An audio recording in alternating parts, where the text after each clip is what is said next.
Nova Terra glimmered like a jewel against the twilight sky, its spires and biodomes capturing the last rays of the setting sun.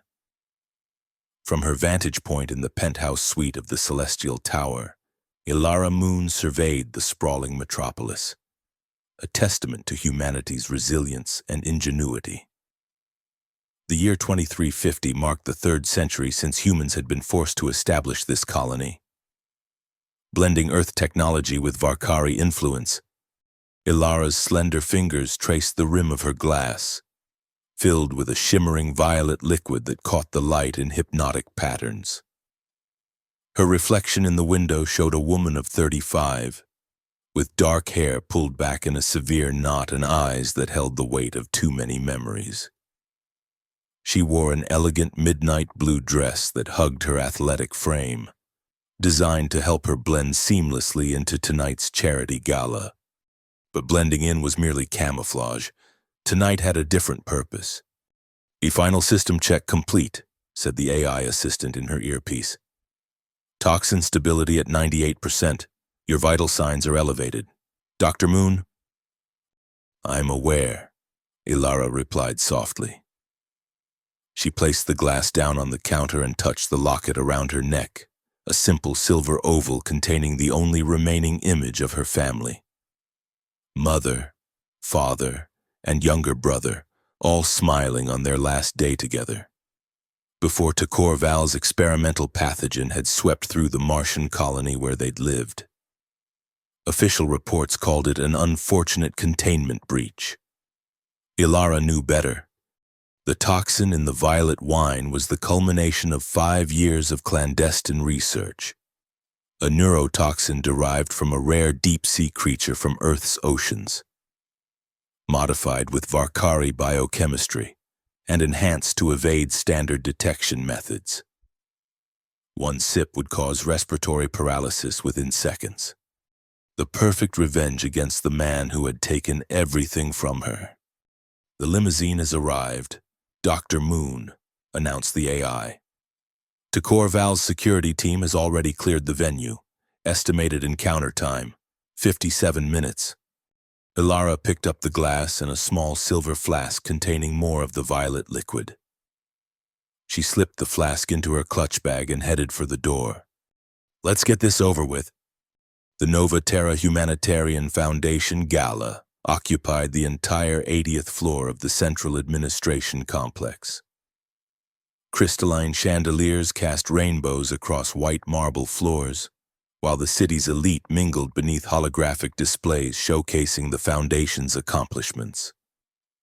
Musicians played classical Earth compositions, their melodies floating above the polite conversation and occasional bursts of laughter. Ilara navigated through the crowd with practiced ease, accepting a glass of champagne from a passing server to maintain appearances. Her implanted retinal display highlighted faces in her field of vision, providing names and relevant information. She was looking for only one. "Dr. Moon," a familiar voice called from behind her. Ilara turned to see Marcus Johansson approaching, his tall frame moving awkwardly through the crowd. A fellow geneticist at the Nova Terra Biological Research Institute. Marcus was one of the few people Ilara might have called a friend if she still allowed herself such luxuries. "I didn't expect to see you here," he said, adjusting his bow tie. "You usually avoid these affairs like they're contaminated samples." Ilara managed a small smile. "Even I need to emerge from the lab occasionally. Marcus, besides, the Foundation funds a significant portion of our research." "True enough." Marcus lowered his voice. "Did you hear? Takor Val himself is attending tonight. Apparently, the Varkari are interested in expanding their humanitarian efforts." His fingers sketched air quotes around the last words. "Yes, I'd heard something to that effect." Ilara's pulse quickened, but her expression remained neutral. "I should circulate. We'll catch up at the lab tomorrow." Marcus looked as if he wanted to say more, but nodded instead. "Of course. Enjoy your evening of..." Circulation. As Marcus disappeared into the crowd, Ilara continued her methodical sweep of the room. Her retinal display flashed a warning just as she felt the subtle shift in the atmosphere, the kind that occurs when someone of immense power enters a space. Tekor Val had arrived. Standing nearly 7 feet tall, the Varkari leader commanded attention without effort. His silver-blue skin seemed to shimmer under the lights, and the intricate patterns of bioluminescent markings along his temples pulsed subtly with each heartbeat. His eyes, deep violet with no visible pupils, surveyed the room with the casual ownership of a predator in its territory. Ilara felt her chest tighten. The man responsible for her family's death was less than 30 feet away, smiling benevolently as humans flocked around him like supplicants. "Steady," she whispered to herself, "patience." She watched as Tekor moved through the crowd, flanked by 2 Varkari guards and a human assistant. The plan was simple. Position herself near the refreshment table, wait for Tekor to approach, and offer him a taste of an exclusive Earth vintage. The flask in her clutch contained enough of the toxin to kill him 3 times over. For 40 minutes, Ilara played her role perfectly, engaging in meaningless conversation, laughing at the right moments, all while keeping Tekor in her peripheral vision. Finally, her patience was rewarded. Tekor Val made his way toward the refreshment area. Ilara moved casually to intercept him, reaching into her clutch for the silver flask. With practiced sleight of hand, she emptied its contents into a crystal glass and approached the Varkari leader. "A Counselor Val," she said, her voice steady despite the thundering of her heart. "I don't believe we've been formally introduced. I'm Dr. Ilara Moon from the Biological Research Institute." Tekor's violet eyes studied her with mild interest. "Dr. Moon, your reputation precedes you. Your work on adaptive genetics is impressive for human research." Ilara forced a smile at the backhanded compliment. "You're too kind. I wonder if I might offer you something unique. This is a rare violet wine from the hydro gardens of Old Earth. Very few bottles remain in existence." She extended the glass toward him. Tekor considered the shimmering liquid, his expression unreadable. For a terrible moment, Ilara thought he might decline. Then, with a graceful motion, he took the glass from her hand. "How interesting. The color reminds me of the sunset over the Karajan Sea on my homeworld." He raised the glass slightly. "To scientific advancement." "To advancement," Ilara echoed, raising her champagne. Tekor brought the glass to his lips and took a small sip. Ilara held her breath, keeping her expression neutral as she watched for the first signs of the toxin taking effect. 3 seconds passed, 5. Tekor's eyes widened. The glass slipped from his fingers, shattering on the marble floor in a spray of violet liquid and crystal shards. He staggered, one hand clutching at his throat, the other reaching blindly for support. His guard stepped forward in alarm. "Counselor!" cried his human assistant. A hush fell over the nearby crowd as Tekor fell to one knee, his breathing becoming a harsh rasp. Ilara stepped back, her expression carefully arranged into one of concern and confusion. Inside, a cold satisfaction began to bloom. Justice, at last. Then, something impossible happened. Tekor Val laughed. It started as a wheezing chuckle, then grew into full-throated laughter that echoed across the suddenly silent gala. He rose to his feet with fluid grace, all signs of distress vanishing as if they had never existed. His violet eyes locked onto Ilara's, filled not with anger or accusation, but with something far more terrifying, delight. "Remarkable," he said, his voice perfectly steady. "The molecular structure, the elegant simplicity of it." He stepped closer to Ilara, his towering frame casting her in shadow. "Tell me, Dr. Moon, what is the recipe? I simply must know." Ilara felt the blood drain from her face. The toxin had failed. No, worse than failed. Takor had recognized it, appreciated it, and now stood before her, completely unharmed, asking for its formula as casually as one might inquire about a cake recipe. I don't understand," she stammered, genuine confusion breaking through her carefully constructed facade. Takor's smile widened, revealing teeth that were just slightly too sharp to be comfortable. "Don't you? I think you understand perfectly, Dr. Moon. Your little concoction was quite ingenious, derivative of Chironec's fleckery venom, if I'm not mistaken, with some clever modifications." He leaned closer, his voice dropping to a whisper. "But not clever enough." The room seemed to spin around Ilara. This was impossible. The toxin had been meticulously engineered to target Varkari physiology. She had tested it exhaustively. A security breach at the gala. Medical emergency protocol activated, announced a computerized voice over the venue's sound system. Ilara realized she had only moments before security lockdown would trap her with Takor. "I'm afraid I don't know what you're talking about, counselor," she said, fighting to keep her voice steady.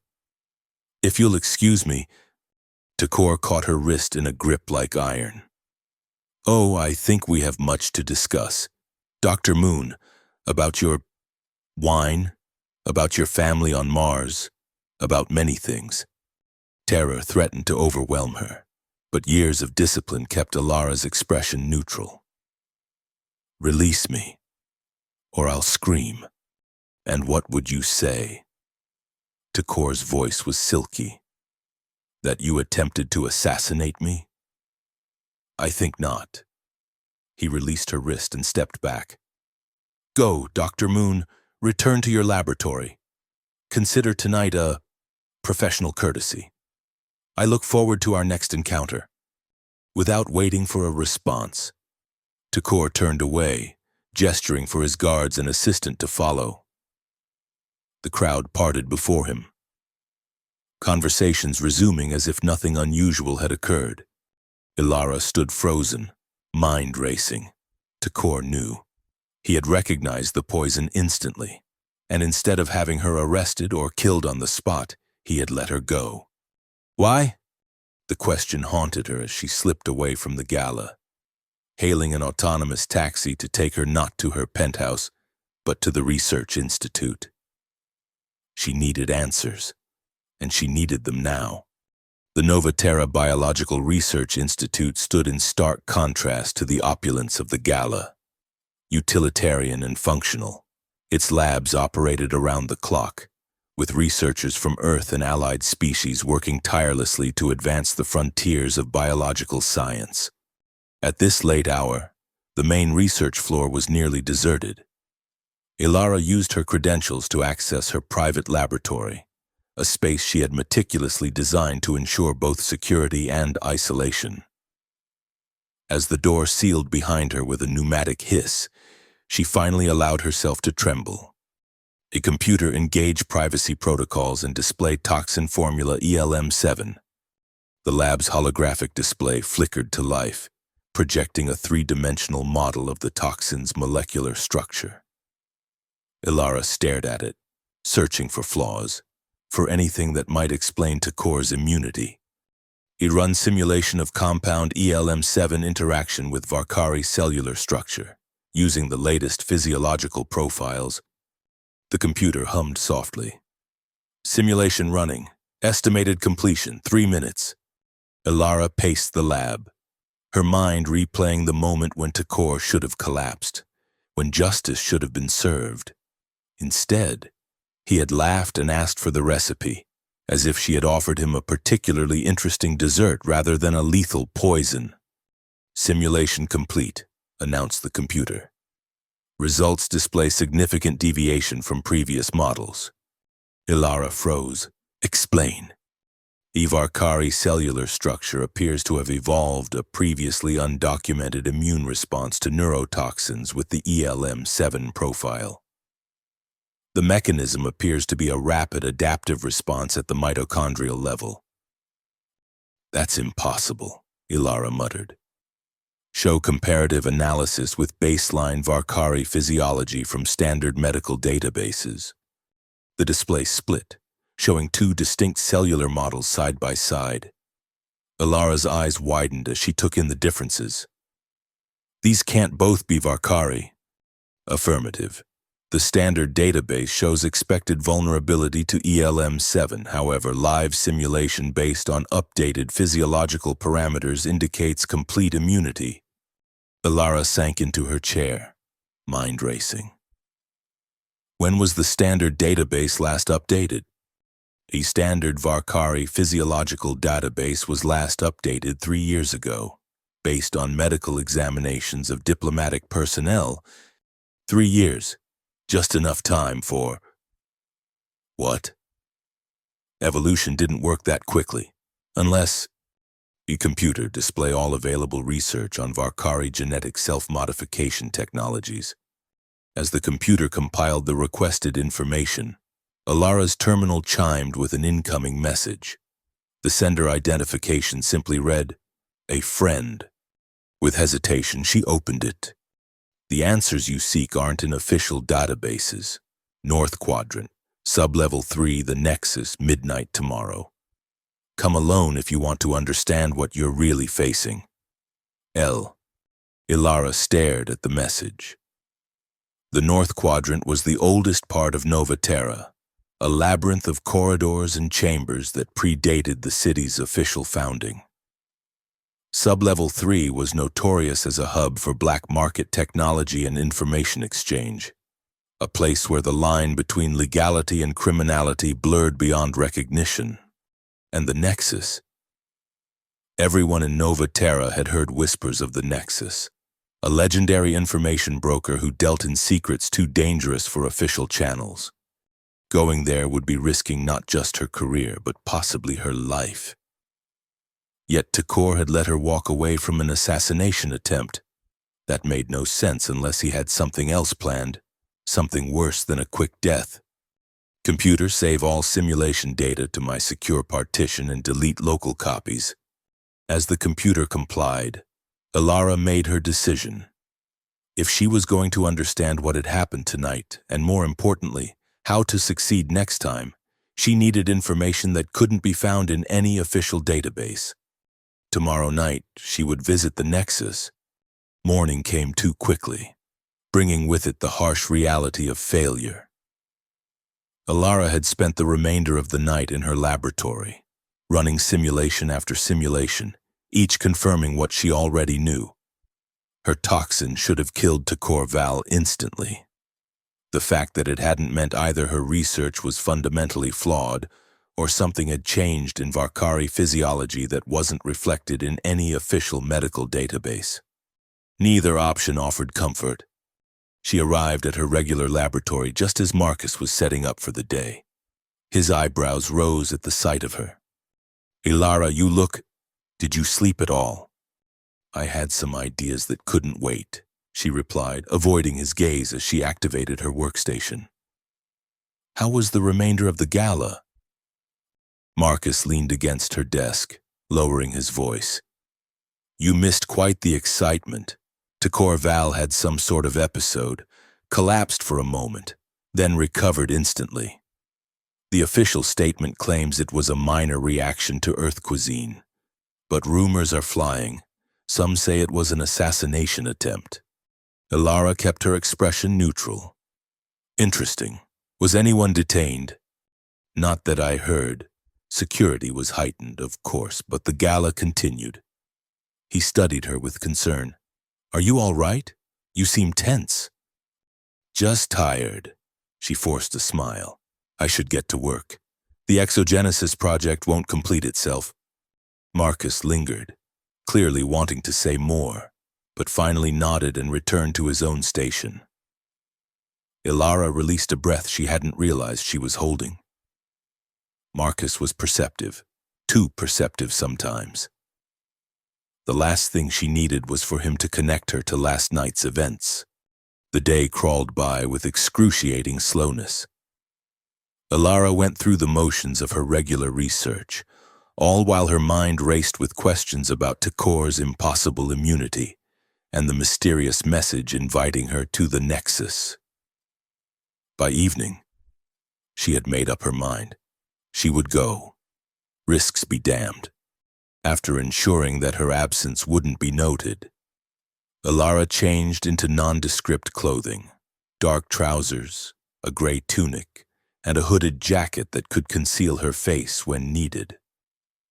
She disabled the tracking function on her communication implant and took a circuitous route to the North Quadrant, using public transportation and switching vehicles multiple times to shake any potential surveillance. The North Quadrant emerged from the mist like a specter from another era.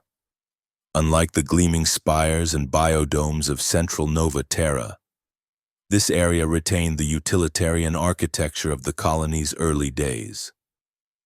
Buildings of weathered concrete and tarnished metal huddled together beneath a network of pipes and cables that sagged between structures like technological vines.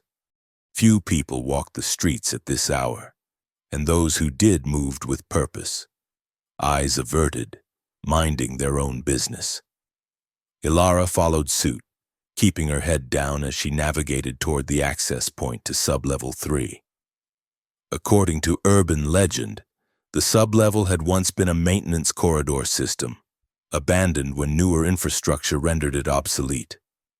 Now it was a veined network of black markets, information exchanges, and meeting places for those who preferred to remain outside official scrutiny. The entrance was unmarked, just a nondescript door in an alley between two abandoned warehouses. Ilara hesitated, then pressed her palm against the scanner hidden beneath a loose panel. For a moment, nothing happened. Then, with a soft click, the door slid open, revealing a dimly lit stairwell descending into darkness. The air grew colder and damper as Ilara descended 3 levels below the street.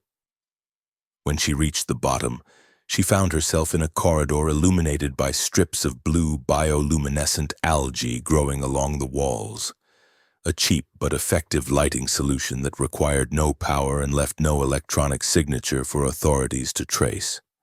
She followed the corridor, passing closed doors and shadowy alcoves where furtive transactions took place. Occasionally, she caught snippets of conversation in various languages, human dialects mixed with alien tongues. No one paid her any particular attention, which was precisely how she wanted it. After several minutes of walking, the corridor widened into a circular chamber with multiple exits. In the center stood a holographic directory, displaying only geometric symbols rather than words. Ilara approached it, searching for the symbol she had been told represented the Nexus, a 6-pointed star enclosed in a circle. She found it indicating a passage to her left, and followed it into a narrower corridor that curved gently downward. The blue algae light gave way to a warmer amber glow emanating from old-fashioned incandescent bulbs, a deliberate anachronism that spoke of both wealth and eccentricity. The corridor ended at a heavy door of actual wood, a luxury almost unheard of in Nova Terra. A small bronze plaque bore a single word: Nexus. Ilara took a deep breath and knocked. The door swung open silently, revealing a space that defied all expectations. Instead of the high-tech data hub she had imagined, the Nexus resembled an ancient Earth library. Bookshelves lined the walls, filled with actual printed books. Antique furniture, chairs, tables, and desks was arranged in comfortable groupings throughout the room. The air smelled of paper, leather, and something else. Incense, perhaps. In the center of the room, seated behind a massive desk of dark wood, was a woman. She appeared to be in her 60s, with silver hair cut in a severe bob and eyes that sparkled with intelligence and amusement. She wore a simple tunic of deep red, adorned only with a pendant that matched the six-pointed star symbol from the directory. "Dr. Alara Moon," said the woman, her voice melodious with a hint of an accent Alara couldn't place. "Right on time. I appreciate punctuality." Alara stepped fully into the room, allowing the door to close behind her. "You have me at a disadvantage. You know who I am. But my name is Lyra," the woman replied with a slight smile. "And before you ask, no. The Nexus isn't a person. It's this place, a nexus of information, connections, and possibilities." She gestured to a chair opposite her desk. "Please sit. We have much to discuss." Alara hesitated, then took the offered seat. "Your message mentioned answers about what I'm facing. I assume you're referring to Tekor Val." Lyra's expression grew serious. "Indeed. Your encounter with him last night has stirred significant interest in certain circles. Few attempt what you did. Fewer still survive to contemplate a second attempt." A chill ran down Alara's spine. "How do you know what happened?" "Information is my business, Dr. Moon. Very little occurs in Nova Terra without my knowledge." Lyra leaned forward, "But more importantly, I know why your attempt failed. And that information is what brought you here, is it not?" "Yes," Alara admitted. "The toxin should have worked. I tested it exhaustively. Against standard Varkari physiology, no doubt." Lyra nodded. "But Tekor Val is far from standard." She reached beneath her desk and produced an old-fashioned paper folder, which she slid across the surface to Alara. "This is what you're really facing." Alara opened the folder with cautious fingers. Inside were laboratory reports, medical scans, and genetic profiles, all bearing the classified stamps of Varkari military research. As she skimmed the documents, her blood ran cold. "This can't be real," she whispered. "I assure you it is," said Lyra. "Tekor Val has been systematically modifying his own genetic structure for decades. His body is essentially a living laboratory for Varkari genetic enhancement. The immunity he displayed to your toxin is just one of many improvements he has made to himself." Alara looked up from the documents. "How did you get this information?" Lyra's smile was thin. "Let's just say not all Varkari approve of Tekor's methods or ambitions. There are factions, divisions, just as there are among humans.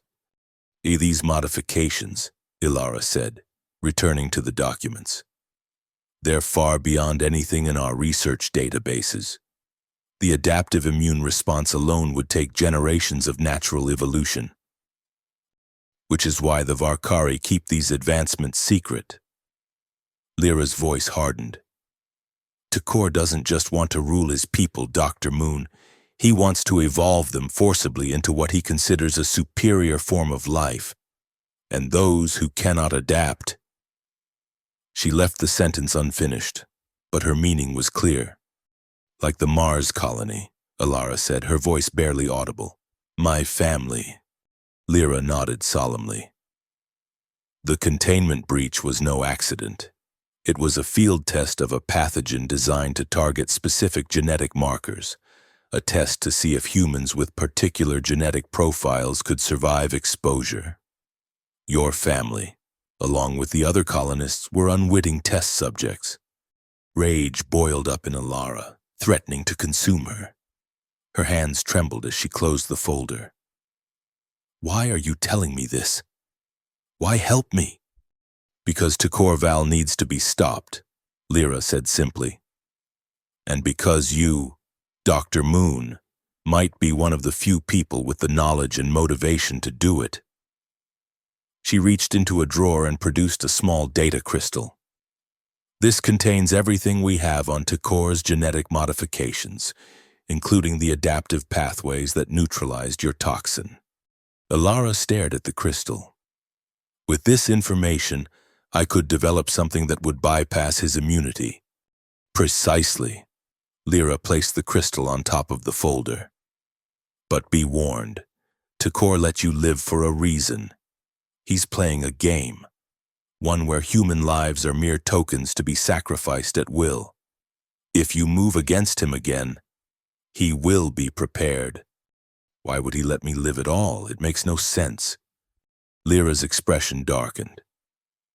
Takor has a fascination with human resilience. He finds our species' determination in the face of overwhelming odds to be an interesting anthropological study. In his own twisted way, he's curious to see what you'll do next. Ilara took the crystal and folder, slipping them into her jacket. He won't have to wait long to find out. There's one more thing you should know, Lyra said as Ilara stood to leave. Takor isn't just enhancing himself, he's developing a new pathogen, one that could potentially target all humans with Earth genetic markers. The project is called Purification. Ilara felt as if the floor had dropped away beneath her feet. How close is he to completion? Too close, Lyra replied grimly. Weeks, perhaps days, which is why time is of the essence. I'll need access to his research facility, Ilara said, mind already racing with possibilities. And a way to bypass their security. Lyra smiled, some of her earlier warmth returning. As it happens, I might be able to help with that as well. She reached into another drawer and produced what appeared to be a standard Varkari identity chip. This will get you into the lower levels of their main research facility. From there, you're on your own. Ilara took the chip, studying it with a mixture of suspicion and hope. Why would you have this? Let's just say I have my own reasons for opposing Takor Val. Lyra's expression became unreadable. We all have our ghosts. Dr. Moon. Some of us just hide them better than others. With that cryptic statement hanging in the air, Ilara knew the meeting was over. She pocketed the identity chip and turned to leave. Dr. Moon, Lyra called after her. Be careful. Takor isn't just dangerous because of his physical enhancements. His mind is his most formidable weapon. Never forget that. Ilara nodded once, then slipped out of the Nexus and back into the shadowy corridors of Sub-Level 3, her mind churning with new information and possibilities. She had failed to kill Takor Val once. She would not fail again. But this time, the stakes were even higher. Not just revenge for her family, but potentially the survival of every human in Nova Terra. The laboratory was empty when Ilara returned. The night shift technicians occupied in other sections of the facility. She locked herself in her private research space and immediately began analyzing the data Lyra had provided. Hours passed in a blur of genetic sequencing, molecular modeling, and increasingly complex simulations. What she found both fascinated and horrified her. Takor's genetic modifications weren't simply enhancements. They were a fundamental reimagining of what Varkari physiology could become. His immune system had been engineered to adapt almost instantaneously to toxins, pathogens, and environmental hazards. More disturbingly, the modifications showed signs of being self-evolving, capable of passing improvements to new cells as they formed. It's like he's turned his body into a living genetic laboratory, Ilara murmured to herself as dawn approached. Each cell learning from exposure and passing that knowledge to the next generation. But every system, no matter how advanced, had vulnerabilities. As she delved deeper into the data, Ilara began to identify potential weaknesses in Takor's modifications. His adaptive immunity, while incredibly robust, followed predictable pathways. If she could develop a toxin that appeared harmless upon initial exposure, but then transformed once inside his system. A knock at the laboratory door startled her from her thoughts. Ilara, are you in there? Marcus's voice came through the intercom. Ilara quickly saved her work to a secure partition and cleared the main display. "Just a moment," she called, composing herself before unlocking the door. Marcus stood in the doorway, concern etched on his face. "You've been here all night? Again?"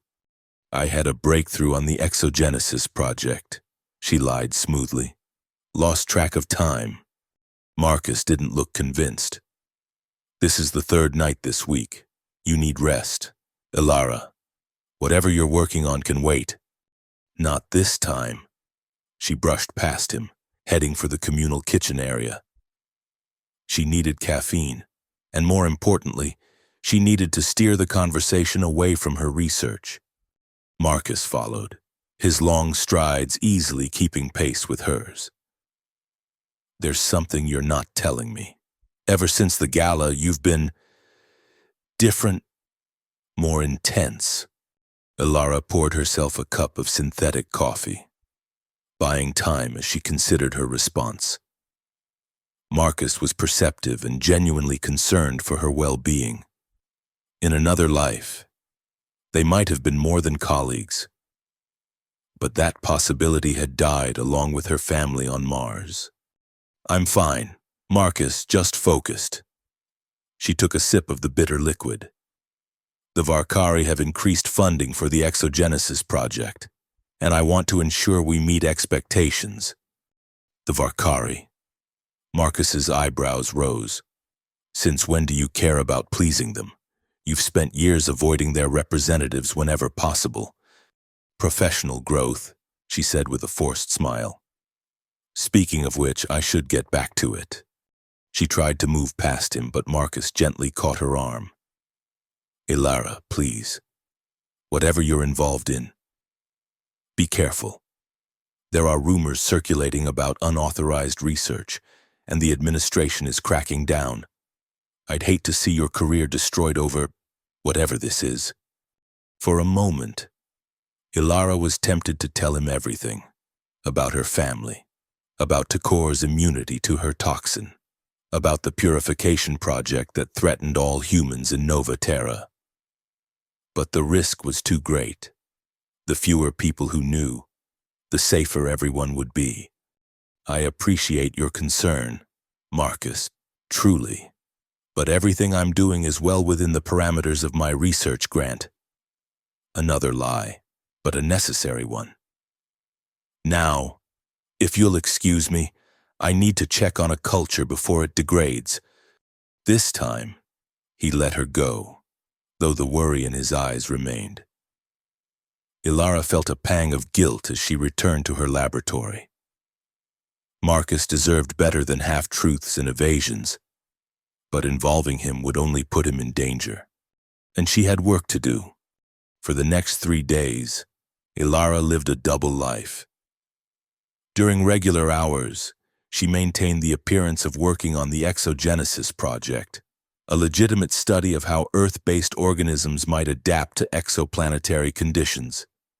But in the privacy of her secured lab, during the night when most of the facility was deserted, she worked tirelessly on a new bioagent. Unlike the neurotoxin she had attempted to use on Takor, this new creation was subtle. Based on the data Lyra had provided, Ilara designed a bioviral agent that would initially present as harmless to Takor's adaptive immune system, similar enough to beneficial Varkari gut bacteria to be ignored. Once established in his system, however, the agent would begin a cascading transformation, producing compounds that would disrupt the very genetic modifications that made Takor immune to conventional toxins. In essence, she was creating a virus that would turn his own enhancements against him. By the 4th night, the bioviral agent was ready for testing. Using tissue samples synthesized from the genetic profiles Lyra had provided, Ilara ran simulation after simulation. Each showed the same result: initial acceptance by Takor's immune system, followed by successful propagation, and finally systemic collapse as the agent triggered a catastrophic autoimmune response. "It works," she whispered, watching the final simulation complete successfully. "It actually works." Now came the hard part, delivering it to Takor Val himself. According to Lyra's intelligence, Takor would be personally overseeing the final stage of the purification project at the Varkari Research Complex in 2 days' time. Using the identity chip Lyra had provided, Ilara could potentially gain access to the facility. But getting close enough to Takor to administer the bioviral agent would be another challenge entirely. She needed a delivery mechanism that would be both inconspicuous and effective. After considering several options, she settled on a modified dermal patch, similar to those used for medical applications, but designed to dissolve completely after transferring its payload. All she would need was a moment of physical contact with Takor. As dawn approached on the day of infiltration, Ilara carefully stored the bioviral agent in a secure container designed to mimic standard medical supplies. She had arranged for 3 days of personal leave from the Institute, citing a need to visit a colleague at the Eastern Settlement. No one, not even Marcus, knew her true destination. She was preparing to leave when her communication implant chimed with an incoming message. Takor Val's name flashed across her retinal display, sending a jolt of adrenaline through her system. With trembling fingers, she accepted the message. Dr. Moon, Takor's smooth voice filled her private lab. I trust you've been well since our last encounter. I find myself in need of your expertise on a matter of some importance. Perhaps you might join me at the Varkari Research Complex tomorrow, say 1500 hours. My assistant will provide the necessary clearance. The message ended, leaving Ilara frozen in shock. Takor was inviting her directly into his facility. It had to be a trap. And yet, it would solve her access problem neatly. Instead of sneaking in under a false identity, she would walk through the front door with an official invitation. But why would Takor invite the woman who had tried to assassinate him into his secure facility? The question nagged at her as she adjusted her plans. Whatever game Takor was playing, she needed to be prepared for any eventuality. She packed the bioviral agent, along with several backup delivery systems, and departed her apartment before dawn. As an additional precaution, she left a secure data package with all her research on a timed release to Marcus, set to deliver automatically if she didn't return within 48 hours. She owed him that much, at least. The Varkari Research Complex dominated the northern edge of Nova Terra, a sprawling collection of sleek buildings surrounded by meticulously landscaped grounds. Unlike most facilities in the city, which blended human and Varkari architectural styles, this complex was purely Varkari in design, all smooth curves and iridescent surfaces that seemed to shift color depending on the angle of view. Ilara approached the main entrance precisely at 1500 hours. Dressed in formal research attire, a human assistant met her at the security checkpoint. Dr. Moon, the young man greeted her with a polite nod. Counselor Val is expecting you. If you'll follow me, please. As they passed through layers of security, Ilara noted the complex's layout, marking potential escape routes and security blind spots. The assistant led her through a series of corridors and lifts, descending deeper into the facility than she had anticipated. Finally, they arrived at a massive door labeled Primary Research Laboratory in both human and Varkari script. Counselor Val will join you shortly, the assistant said, gesturing for her to enter. Please make yourself comfortable. The door slid closed behind her as Ilara stepped into what appeared to be a state-of-the-art biological research facility. Equipment far more advanced than anything at the Human Institute lined the walls. In the center of the room, a holographic display showed a rotating DNA strand with sections highlighted in pulsing red. Ah, Dr. Moon, punctual as expected. Ilara turned to find Takor Val emerging from an adjoining room. He wore a laboratory coat of silver-gray material over his tall frame, the bioluminescent markings on his temples pulsing with a steady rhythm that suggested calm focus. "Counselor Val," she acknowledged, keeping her voice steady despite the hammering of her heart. "Your invitation was unexpected." "Was it?" Takor moved to the holographic display, manipulating it with graceful gestures. "I thought it quite logical. You attempted to kill me with a remarkable toxin. I survived. Curiosity on both our parts would naturally follow." He glanced at her, violet eyes unreadable. "Your curiosity led you to the Nexus. Mine led me to invite you here." Alara felt a chill run down her spine. He knew about her visit to Lyra. "I don't know what you're talking about," she said, moving casually around the laboratory, noting the placement of equipment, the layout of workstations. The dermal patch was concealed in a special pocket on her left sleeve, ready to be palmed when the opportunity arose. Takor's laugh was gentle, almost musical. "Please, Dr. Moon, let's dispense with pretense. You sought to avenge your family, the ones who died on Mars during what you correctly suspected was not an accident but an experiment. You failed. But in failing, you demonstrated a level of ingenuity that I find refreshing." Alara froze. "You admit it? That you murdered 300 colonists just to test a pathogen?" "Murdered is such an emotional term," Takor said, his tone conversational. "I prefer sacrificed for the advancement of knowledge. Your family and the other colonists contributed valuable data to our understanding of human genetic vulnerability." Rage threatened to overwhelm Alara's carefully maintained composure. "You're a monster." "I am a visionary," Takor corrected, turning from the display to face her fully. "The universe is not kind to species that stagnate. Dr. Moon, evolution requires pressure, challenges, sometimes sacrifice." He gestured expansively. "The Varkari understand this. Humans, with their sentimental attachments and ethical constraints, do not—" "Is that why you're developing the purification pathogen?" Alara asked, watching his reaction carefully. "Another sacrifice for the greater good?" If Takor was surprised by her knowledge, he didn't show it. "Ah, Lyra was thorough in her briefing. I see.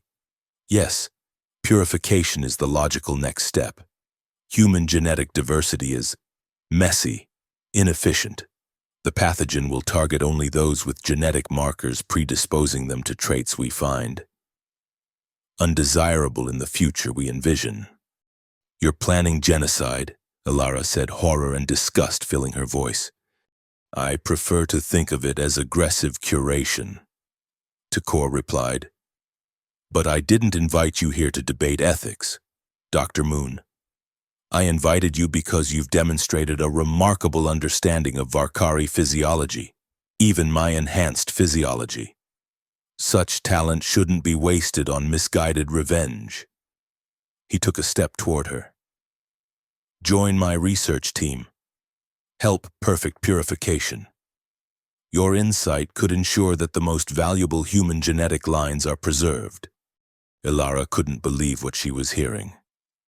"You want me to help you kill my own people, after what you did to my family?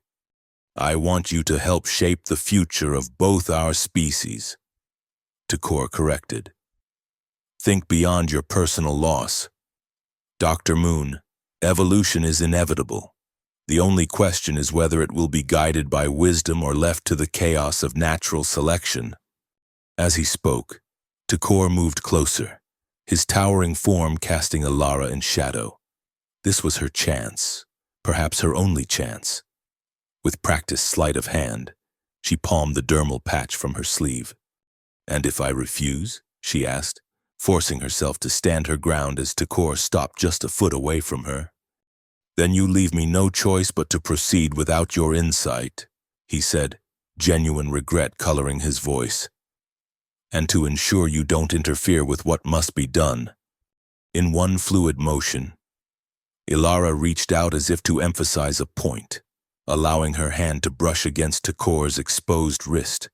The dermal patch, nearly invisible against her fingertip, transferred to his blue-silver skin and dissolved instantly. Just as designed. Takor caught her wrist, his grip firm but not painful. Was that supposed to be another assassination attempt, Dr. Moon? Perhaps something developed from the data Lyra provided. Ilara's blood ran cold. How could he know? Takor's smile was almost gentle as he released her wrist. Lyra works for me. Dr. Moon. Has for years. Everything she gave you, the genetic profiles, the security chip, the information about purification, all provided with my approval. The laboratory seemed to spin around Ilara as the implications sank in. You set me up, this whole time. I guided you, Takor corrected. I was curious to see what a human of your intelligence and motivation might develop when given the right resources. And you didn't disappoint. He rolled up his sleeve, examining his wrist where the patch had dissolved. A bioviral agent designed to reverse engineer my immune adaptations, I presume. Elegant, almost poetic in its approach. Horror dawned as Ilara realized the full extent of Takor's manipulation. You wanted me to develop it. But why? Because, Takor said, his voice dropping to a confidential tone. What works against my enhanced physiology could, with minor modifications, work against all Varkari. You've just handed me the template for a weapon that could target my species with the same precision that purification targets yours. Ilara felt as if the floor had dropped away beneath her feet. No, she whispered. That's not possible. The agent was specifically designed for your unique genetic modifications, which are based on standard Varkari genetics. Takor explained patiently, as if to a promising student. The principles you employed could be adapted. It would require work, of course, but the fundamental approach is sound. I won't help you weaponize it, Ilara said, backing away. And the bioviral agent I just administered will kill you within hours. Your plans die with you. Takor's smile widened. Will it? Are you certain? He rolled down his sleeve, unconcerned. You designed it based on the genetic profile Lyra provided. A profile I personally curated to see what you would create. Doubt crept into Ilara's mind. Had she been so thoroughly outplayed? Even now, Takor continued, my immune system is analyzing your creation, learning from it, adapting. He tapped his temple. Every cell in my body is a laboratory. Dr. Moon, every exposure an opportunity to evolve. The holographic display behind Takor shifted, now showing a real-time analysis of his bloodstream. Ilara watched in horrified fascination as her bioviral agent, marked in green, was systematically surrounded and neutralized by Takor's immune response, highlighted in blue. Impressive resistance, Takor noted, studying the display. It lasted nearly 2 minutes before adaptation began. A new record. He turned back to Ilara. Now, shall we discuss your future? I still believe you would be an invaluable addition to my research team. Your insight into human genetic vulnerabilities would expedite purification considerably. Ilara's mind raced. The bioviral agent had failed, or rather, had never had a chance of success given Takor's deception. But if he had manipulated the genetic profile, then perhaps the real Takor Val had vulnerabilities she hadn't accounted for. What happens if I continue to refuse? She asked, stalling for time as she desperately tried to formulate a new plan. Then you become unnecessary, Takor said simply. And I do not preserve what is unnecessary. An alert suddenly flashed across the laboratory's main display. Takor frowned, turning to check it. Interesting, he murmured. It seems your bioviral agent is more resilient than anticipated. My immune response appears to be struggling in certain areas. Ilara felt a surge of hope. Perhaps her creation wasn't entirely ineffective after all. Takor touched a control panel, and a three-dimensional model of his cellular structure appeared, highlighting areas where the bioviral agent was establishing footholds despite his immune response. "Fascinating," he said, and Ilara was startled to hear genuine admiration in his voice. "You've created something that exploits the very adaptability of my enhanced systems. The more aggressively my body attempts to neutralize it, the more it learns and evolves." He looked at her with new respect. "Most impressive, Dr. Moon." Ilara moved closer to the display, studying it intently. The bioviral agent was indeed adapting, finding pathways through Takor's defenses that she hadn't explicitly programmed. It was as if the virus had developed its own evolutionary intelligence, something she had theorized but never expected to achieve so completely. "It shouldn't be doing that," she said, professional curiosity momentarily overriding her fear and anger. "The adaptation rate is far beyond my design parameters." "Perhaps," Takor suggested. "It's responding to the aggressive nature of my immune system. Two adaptive systems, each pushing the other to evolve more rapidly." He coughed suddenly, a look of surprise crossing his features. "Most interesting."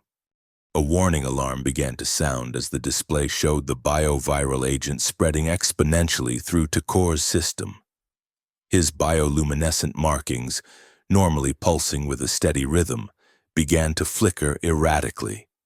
"What have you done?" he demanded, his voice roughening as his breathing became labored. "This isn't possible. I saw your formula. I anticipated every adaptation." "Apparently not every adaptation," Ilara replied, a cold satisfaction filling her as she watched Takor stagger slightly. "You said it yourself. Two adaptive systems pushing each other. Perhaps my creation was more innovative than either of us anticipated." Takor leaned heavily against a console, his silver-blue skin taking on a grayish cast.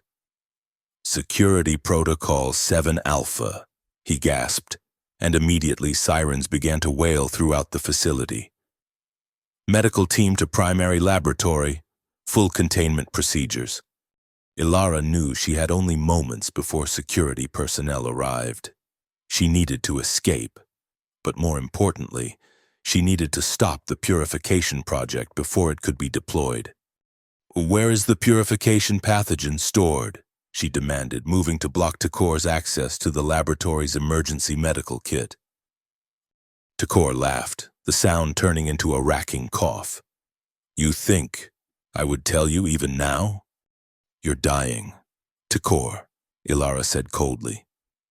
"Your enhanced physiology is turning against itself, just as I designed it to do. I can administer the counteragent, yes, I developed one, but only if you tell me where purification is and how to neutralize it." Takor's violet eyes narrowed, studying her face. "You're bluffing. There is no counteragent. Are you willing to bet your life on that?" Ilara kept her expression neutral, not revealing that he was right. She had developed no counteragent, had never believed one would be necessary. For a long moment, Takor said nothing, his breathing becoming increasingly labored. Finally, he gestured weakly toward a secured door at the far end of the laboratory. There, cryogenic storage, the primary samples, security code 479 Delta Epsilon 3. Another coughing fit shook his frame. "Now, the counteragent." Ilara hesitated, then made her decision. "There isn't one," she admitted. "But if I can reach the purification samples in time, your death might save millions of human lives. A fair exchange, wouldn't you say?" Takor's expression transformed from pain to something close to admiration. "You surprise me, Dr. Moon. Such ruthlessness. Perhaps humans have more potential than I credited. He slumped further, his bioluminescent markings fading to a dull glow. But you've made one critical error. And what's that? Alara asked, already moving toward the cryogenic storage door. Assuming I was alone in this endeavor. The main laboratory door slid open, revealing 4 of Arkari security officers, weapons drawn. Behind them stood a familiar figure, Lyra, her expression cold and calculating. "E-containment breach in progress," announced Lyra in a clinical tone. "Human subject infected with experimental bioagent. Initiate lockdown and neutralization protocols." Alara froze, caught between the advancing security team and the cryogenic storage that contained the purification pathogen. Time seemed to slow as she assessed her options. All of them bad. "Wait!" gasped Takor, holding up a trembling hand. The security team hesitated. "Not neutralization. Capture. I want her. Alive." Lyra's eyebrows rose in surprise. "Counselor, the bioagent she's infected you with is remarkable," Takor interrupted, his voice weakening but his authority still evident. "As is she. Secure her, but do not harm her. Her mind is too valuable to waste." Alara backed toward the cryogenic storage, mind racing. If she could reach the purification samples, perhaps she could use them as leverage, threaten to release them into the facility's air system unless they let her go. But before she could reach the storage door, 2 security officers flanked her, energy restraints at the ready. Alara tensed, preparing to fight despite the futility. "Fascinating," Takor murmured, watching her with those unnerving violet eyes even as his body failed him. "Even now, you don't surrender. Such determination." He slumped further, nearly collapsing as medical personnel rushed into the laboratory. "Secure her in research containment. I'll deal with her when I recover." "If you recover," Alara said pointedly. Takor's lips curved in a smile despite his obvious pain. "I always recover, Dr. Moon, and I always learn from the experience." He gestured weakly to the medical team. "Take samples of the bioagent, full analysis.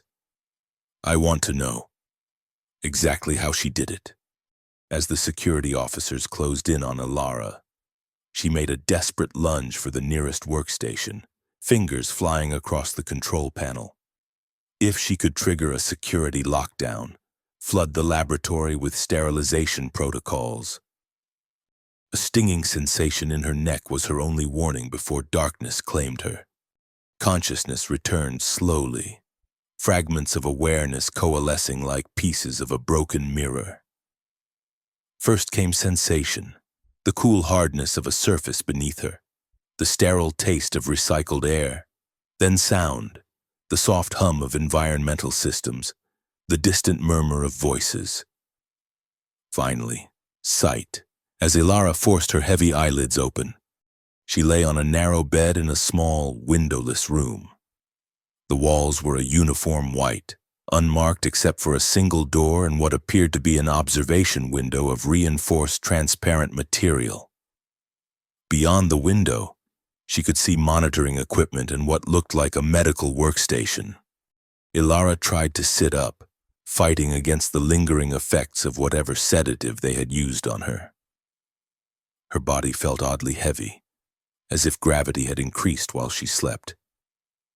As she managed to swing her legs over the edge of the bed, she noticed she was wearing a medical garment of Varkari design, a simple tunic and trousers of silver-gray material that adjusted to her body temperature.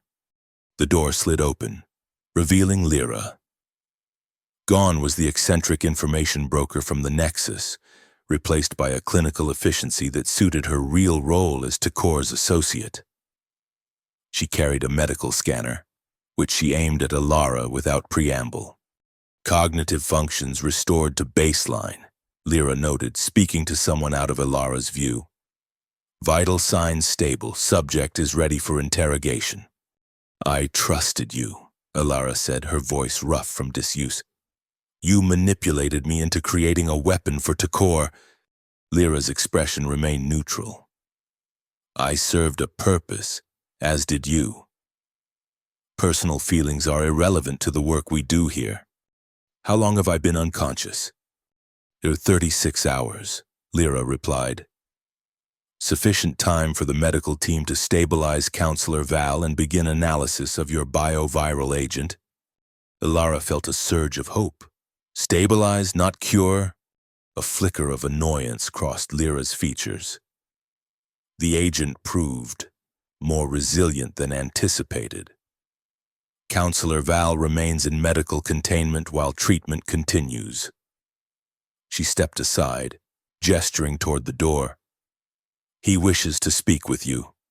2 Varkari security officers appeared in the doorway, energy restraints at the ready. Ilara considered her options. Resistance would be futile and would likely result in further sedation. Better to remain alert and look for opportunities to escape, or to complete her mission. Very well, she said, standing slowly. Lead the way. The security officers flanked her as they guided her through a series of sterile corridors. Ilara memorized their route, noting security checkpoints and potential escape routes. Finally, they arrived at what appeared to be a medical isolation chamber. Through a transparent barrier, Ilara could see Takor Val. The once imposing Varkari leader lay on a medical platform, surrounded by monitoring equipment and life support systems. His silver-blue skin had faded to an ashen gray, and his bioluminescent markings pulsed weakly, irregularly. Tubes and sensors connected him to various machines that hummed and beeped in a rhythm that spoke of urgent medical intervention. Despite his weakened state, Takor's violet eyes remained sharp, focusing on Ilara with unnerving intensity as she approached the barrier. Dr. Moon, he said, his voice transmitted through a communication system. You look well rested. You look terrible, Ilara replied honestly. A wheezing sound that might have been laughter emerged from Takor. Indeed, your creation exceeds expectations. Our medical team has been unable to fully neutralize it. A pity, Ilara said, unable to keep the satisfaction from her voice. Is it? Takor's expression was thoughtful despite his obvious discomfort. I find it fascinating. The bioviral agent continues to adapt faster than my immune system can respond. It's as if it anticipated every defense mechanism. That was the idea, Ilara confirmed. It uses your own adaptive pathways against you. The more your system fights, the more the virus learns. Elegant. Takor's approval seemed genuine. And yet, here I am, still alive. For now, Ilara noted, but the progression is clear. Your systems are failing, and it's only a matter of time. Takor studied her for a long moment. Perhaps, unless you provide the solution. There is no counter-agent, Ilara repeated her earlier statement. I never developed one. I'm not asking for a counter-agent, Takor said, his voice growing weaker. I'm asking for the formula, the exact genetic sequence, the design principles. Ilara stared at him in disbelief. You want the recipe, even now? Especially now. Takor's eyes gleamed with an intensity that transcended his physical weakness. You've created something revolutionary, a truly adaptive pathogen that outpaces even my enhanced immune system. Such innovation deserves recognition, study. So you can weaponize it against humans? Ilara shook her head. Never. Not weaponize, Takor corrected. Understand, incorporate, evolve. He gestured weakly at the monitoring equipment surrounding him. Your creation may kill me, Dr. Moon, but its principles will live on, will advance Varkari understanding of adaptive systems. Ilara felt a chill run down her spine as she realized the truth. Even in defeat, even in death, Takor saw only opportunity for advancement, for evolution. Human lives, Varkari lives, even his own life, were merely steps on a path towards some vision of perfection that justified any cost. The purification project, she said, changing the subject, is it operational? Takor's expression became guarded. Not yet. Final testing was scheduled for next week. And now, Takor said with surprising candor, its future depends on whether I survive, and on what you choose to do next. Ilara frowned. What do you mean? Takor attempted to sit up, triggering alarms on several monitors. Medical personnel rushed into view but halted at his gestured command. I propose to an exchange, he said, his breathing labored. You provide the complete formula for your bioviral agent. I give you complete access to purification, all samples, all research data. Why would you do that? Ilara asked, suspicious. Because, Takor said simply, either I will survive this, in which case your formula allows us to advance our understanding of adaptive systems, or I will die, in which case purification dies with me. He paused, gathering strength. My successors have different priorities. They would not continue the project without my direct oversight.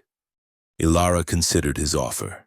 If she provided the formula, Takor might indeed find a way to survive and potentially weaponize her creation against humans. But if she could gain access to purification, she could ensure it never threatened her species. How do I know you won't use my formula to create a human-targeting pathogen? She demanded. Takor's expression was unreadable. You don't. Just as I don't know you won't use purification research to create anti-Varkari weapons. We each take a risk. The security officers shifted uncomfortably as the conversation continued. Ilara realized they weren't privy to Takor's full plans. This negotiation was happening outside official channels. I need guarantees, Ilara said finally. Full access to purification, all samples destroyed under my supervision, and immunity from prosecution for what I've done to you. The first two, yes, Takor agreed weakly. The third is beyond my authority. The best I can offer is asylum, protection within my research division. Working for you? Ilara couldn't keep the disgust from her voice. Her working with me, Takor corrected. Your mind is too valuable to waste. Together, we could advance both our species. By deciding who lives and who dies? Ilara shook her head. That's not advancement. That's playing God. Is that not what you did? Creating your bioviral agent? Takor's question held no accusation, only genuine curiosity. You decided I should die for the greater good of humanity. The word struck Ilara like a physical blow. There was a terrible logic to his argument. In seeking revenge, in trying to protect her species, she had employed the same ruthless calculus that Takor used to justify his actions. There's a difference, she insisted, though doubt crept into her voice. You experimented on innocent people, killed hundreds, including my family. And you created a weapon that could potentially kill millions of Varkari. Takor countered.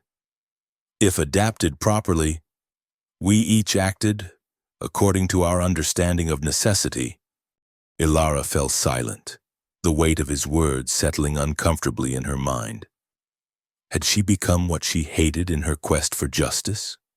Time grows short, Takor said, as alarms on his monitoring equipment began to sound with greater urgency. Medical projections give me perhaps 12 hours before system failure becomes irreversible. Your decision, Dr. Moon. Ilara stared at the weakened Varkari leader, the architect of her family's death, now brought low by her own creation. Revenge was within her grasp. All she had to do was walk away and let the bioviral agent complete its work. Yet the cost of that revenge might be losing her chance to stop purification permanently. And there was something else, something that nagged at her conscience. In creating the bioviral agent, in watching it systematically destroy Takor from within, had she not crossed the very moral line she accused him of crossing? "I need to see the purification laboratory," she said finally. "I need to verify that all samples will be destroyed. Then, and only then, will I provide the formula." Takor nodded weakly. "Acceptable. Lyra will escort you." He gestured to the human woman who had been standing silently nearby. "Full access. Authorization Gamma 7 Epsilon." Lyra looked surprised but nodded. "Yes, counselor." As Ilara turned to follow Lyra, Takor's voice stopped her. "Dr. Moon. One question. The bioviral agent. Why did it work when the neurotoxin failed? What was different?" Ilara considered the question. "The neurotoxin attacked your physiology directly. Your enhanced systems recognized and neutralized it. The bioviral agent doesn't attack you, it tricks your enhancements into attacking themselves. The very adaptability you engineered became your vulnerability." Takor's expression showed genuine appreciation. "Elegant, using strength, against itself, a lesson. I won't forget. If you survive," Ilara reminded him. "Indeed." Takor's eyes held hers. "If." Lyra led Ilara through a series of security checkpoints, each requiring progressively higher clearance levels. The security officers remained with them, maintaining a respectful distance but clearly ready to intervene if necessary. "Why are you doing this?" Ilara asked Lyra quietly as they waited for a security scan to complete. "Helping Takor destroy your own species?" Lyra's expression remained neutral. "I'm not human. Dr. Moon." Ilara stared at her in shock. "What?" "Genetically modified Varkari," Lyra explained dispassionately. "Designed to appear human in all external aspects. One of Takor's early experiments in adaptive genetics." The revelation left Ilara speechless. Lyra, the seemingly human information broker who had helped her, guided her, was actually Varkari? It seemed impossible, yet explained so much about her unnatural knowledge of Varkari systems and her ultimate loyalty to Takor.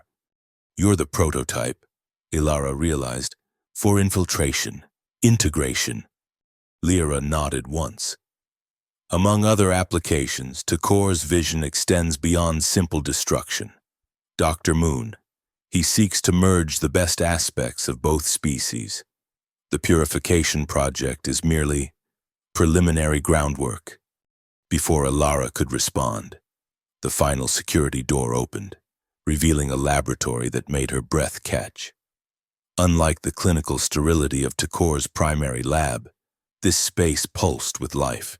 Containment units lined the walls, each housing what appeared to be tissue samples in various stages of development. Central workstations displayed genetic sequences that shifted and evolved in real-time simulations.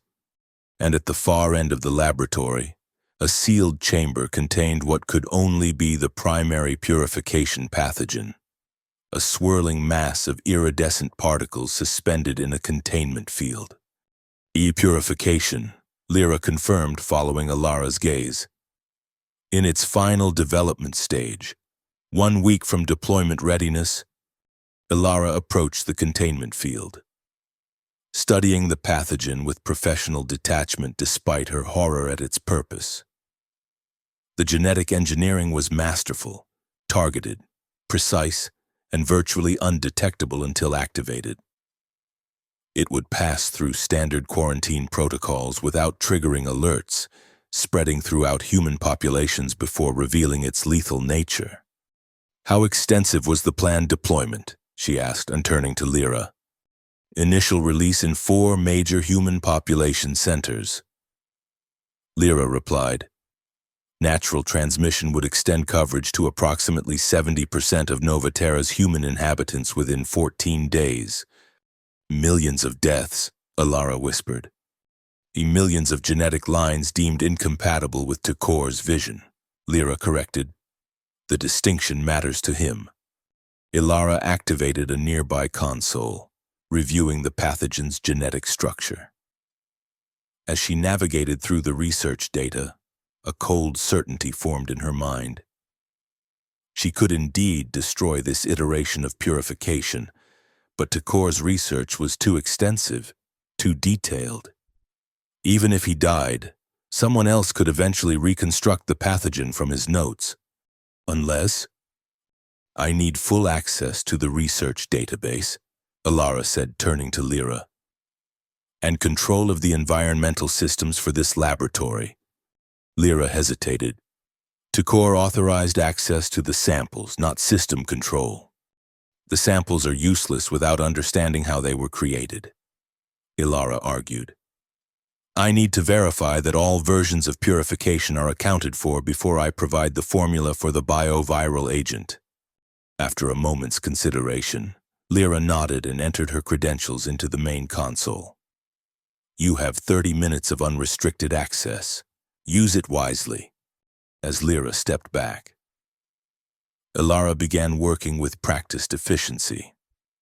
First, she initiated a complete download of all research data related to purification, routing it through a series of security protocols that would make it appear as though she was merely reviewing the information. In reality, she was creating a comprehensive record of Takor's work, not to preserve it, but to ensure she could develop countermeasures against any future iterations. Next, she accessed the environmental controls for the laboratory, making subtle adjustments to the containment field parameters. To the monitoring systems, it would appear as routine calibration. In reality, she was preparing to neutralize every sample of purification simultaneously. Finally, she crafted a virus of a different sort, a digital one that would corrupt the research database, introducing subtle errors into the genetic sequencing data that would render any attempts to recreate purification from backups fundamentally flawed. Time is short, Dr. Moon, Lyra reminded her as 20 minutes elapsed. Takor's condition continues to deteriorate. Almost finished, Alara replied, not looking up from her work. The purification pathogen is more complex than I anticipated. In truth, she had completed her analysis minutes ago. Now she was waiting for her digital virus to complete its integration with the research database, a process that couldn't be rushed without risking detection. There, she said finally, stepping back from the console. I've verified all samples and research data. I'm ready to provide the formula for the bioviral agent. Lyra studied her suspiciously. That's it? No attempts to sabotage the project? Ilara met her gaze steadily. Would it matter if I tried? Takor would only rebuild it, perhaps with improvements learned from my attempt. After a moment, Lyra nodded, apparently satisfied. Return to medical isolation. Takor is waiting.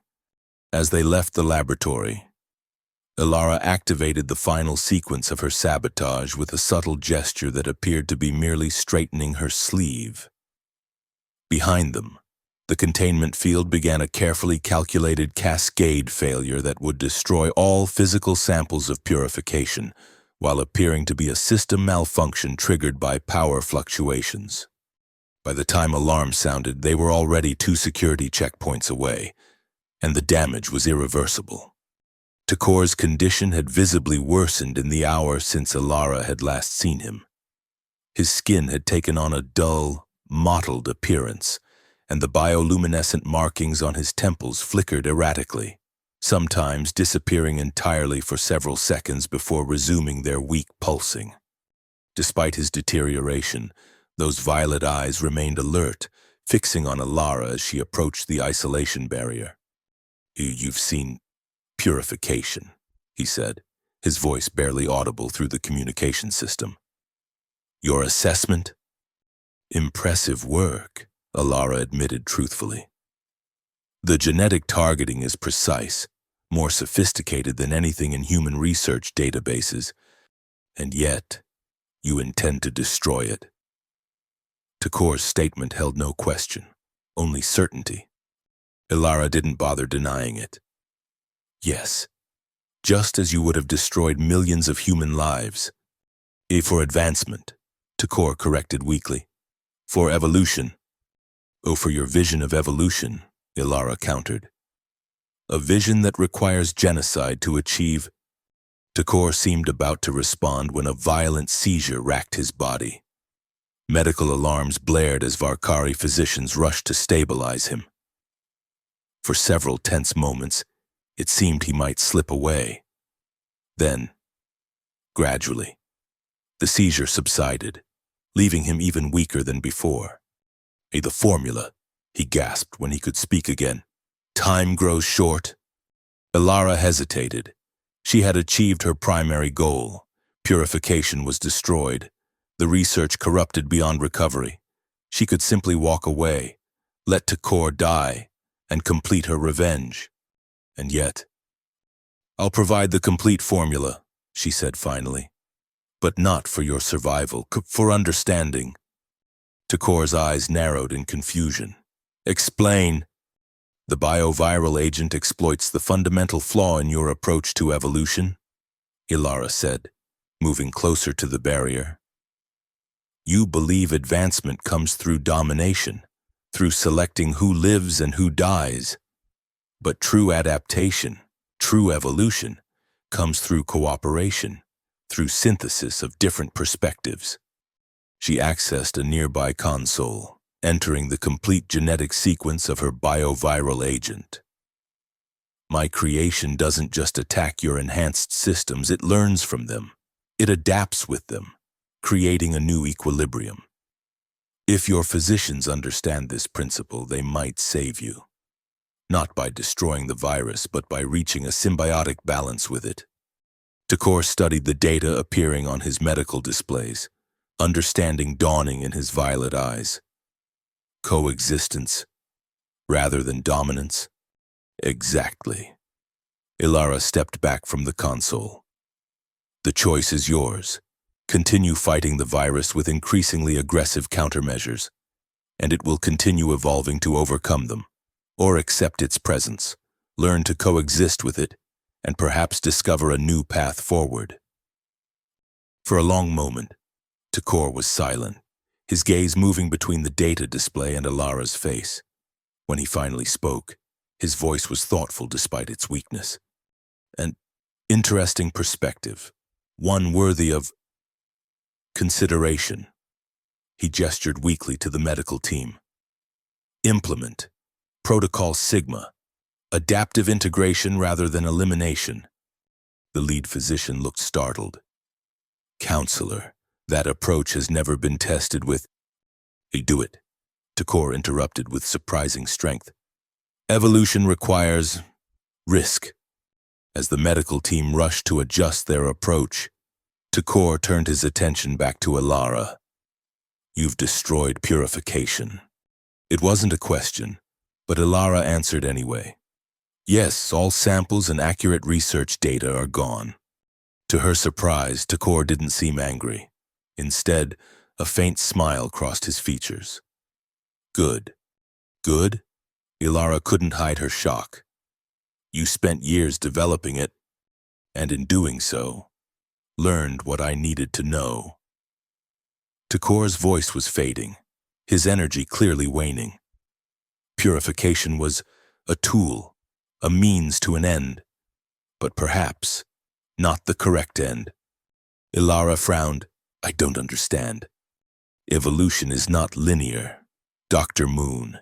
It branches, explores, sometimes doubles back. Takor's eyes closed briefly, then opened with visible effort. Your approach merits study, coexistence, symbiosis. Perhaps these are paths not sufficiently explored. Before Ilara could respond, alarms blared throughout the facility. Lyra rushed into the room, her expression urgent. Security breach, she announced. Someone has accessed restricted files from an external terminal. They know about purification and about your condition. Counselor. Takor's expression hardened. Who? Unknown, Lyra replied. But they're transmitting the data to multiple scientific institutions throughout Nova Terra. Ilara felt a cold certainty. Marcus, she whispered. The data package she had left him set to automatically release if she didn't return must have activated. Your colleague? Lyra asked sharply. He has access to this level of information? I left him a failsafe, Ilara admitted, in case I didn't return. Takor's wheezing laugh surprised them both. Contingency planning. How? Human. And how effective? He gestured weakly toward Ilara. Release her. Lyra stared at him in shock. Counselor. The situation has evolved beyond containment, Takor explained, his voice growing weaker with each word. Purification is destroyed. My condition is known publicly, and Dr. Moon has provided insights that may yet save my life. He fixed his gaze on Ilara. Sometimes adaptation requires letting go of old paradigms. What are you saying? Ilara asked, uncertain. Oh, go, Takor said simply. Return to your research, your real research, and perhaps, someday, we will continue this conversation from a new perspective. Lyra clearly wanted to object but remained silent, deferring to Takor's authority even in this extraordinary circumstance. You're letting me walk away, Ilara said slowly, after I tried to kill you twice. I'm acknowledging a worthy adversary, Takor corrected, and a potential collaborator if circumstances change. His breathing grew more labored, and the medical team moved in with urgent purpose. Now go, before I reconsider, or expire. Ilara needed no further prompting. With a final look at the Varkari leader who had killed her family and who now fought for survival using principles she had taught him, she turned and walked away, escorted by security personnel who now treated her with wary respect rather than hostile suspicion. As she emerged from the Varkari research complex into the late afternoon light of Nova Terra, Ilara felt a complex mixture of emotions. Justice had been served, in a way. Takor might yet die from her bioviral agent. Purification had been destroyed, eliminating the threat to humanity. And even if Takor survived, he had been forced to recognize the value of coexistence over domination. Yet victory felt hollow. In seeking revenge, she had created a weapon of terrible potential. In fighting against Takor's vision of directed evolution, she had employed the same ruthless calculus he used to justify his actions. Where was the line between justice and revenge, between necessary action and becoming the very thing you fought against? The questions haunted her as she made her way to her apartment, where she found Marcus waiting anxiously. His face lit up with relief when he saw her. Ilara, thank God you're alive. When the data package activated, I thought... He stopped, studying her face. What happened? Did you stop it? The purification project? Yes, she said simply, moving past him to stand before the holographic image of her family that served as her most treasured possession. It's over. And to Corval? Dying, she replied. Or maybe it's complicated. Marcus seemed to sense her turmoil. He approached cautiously, stopping just short of touching her shoulder. Ilara, what you did, exposing purification, stopping a genocide. You saved millions of lives. By creating a weapon that could kill millions of Varkari, she countered quietly. By becoming, in some ways, what I hated most about Takor. No, Marcus said firmly. There's a difference between creating something to stop a genocide and creating something to commit one. Intent matters. Context matters. Ilara turned to face him, really seeing him for the first time in years. The concern in his eyes, the unwavering support he had always offered despite her emotional withdrawal after losing her family. Does it? She asked softly. Or is that just what we tell ourselves to justify crossing lines that shouldn't be crossed? Marcus had no easy answer, and Ilara hadn't expected one. Some questions had no simple resolutions. As night fell over Nova Terra, Ilara stood at her window, looking out at the city where humans and Varkari lived in an uneasy coexistence. Takor's vision of forced evolution had been stopped, for now. But the questions his actions and her own had raised would remain. What was the true nature of strength? The power to eliminate those deemed unworthy? Or the wisdom to recognize that diversity of species, of perspectives, of approaches created resilience that no directed evolution could match? Ilara didn't know if Takor would survive. Part of her still wanted him to pay the ultimate price for what he had done to her family. But another part, the scientist, the humanist, hoped he would live long enough to truly understand the lesson her bioviral agent had taught. That true advancement came not through domination, but through synthesis. Not through purification, but through integration. She touched the locket containing her family's image. I stopped him, she whispered. But the cost. She left the thought unfinished. Outside her window, the lights of Nova Terra glimmered against the night sky. Human and Varkari technologies blending to create something greater than either could achieve alone. Perhaps there was a metaphor there, a path forward that neither she nor Takor had fully grasped. Evolution wasn't just about survival of the fittest. It was about adaptation, about finding new ways to thrive in changing circumstances. Sometimes that meant competition. But sometimes, perhaps more often than either humans or Varkari wanted to admit, it meant cooperation. As Ilara turned away from the window, a notification appeared on her communication implant. An update on Takor Val's condition, courtesy of sources Marcus had cultivated in the information underground. Takor was alive. The protocol she had suggested, adaptive integration rather than elimination, had stabilized his condition. He would survive, though changed. The bioviral agent had become a permanent part of his system, forcing a new equilibrium that neither fully human nor fully Varkari scientists fully understood. Ilara wasn't sure how to feel about this news. Relief? Disappointment? Perhaps a mixture of both, along with a scientist's curiosity about what this new equilibrium might mean for the future. One thing was certain. In poisoning his wine, she had changed Takor Val in ways that went beyond the physical. And in his strange request for the recipe, his willingness to learn from the very thing designed to destroy him, he had changed her as well. The future of Nova Terra remained uncertain. But for the first time since losing her family, Ilara felt something like hope. Not because justice had been perfectly served, but because even in the darkest circumstances, growth remained possible. Evolution continued, not through force, but through the complex dance of challenge and response, action and adaptation. She had poisoned his wine. He had drunk it, laughed, and asked for the recipe.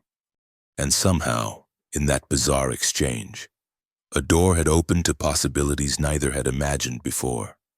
Ilara closed her eyes, finally allowing herself to grieve for her family, and to contemplate a future where her work might build rather than destroy. The path ahead was unclear, But for the first time in years, she was willing to walk it, one step at a time, into whatever evolution awaited.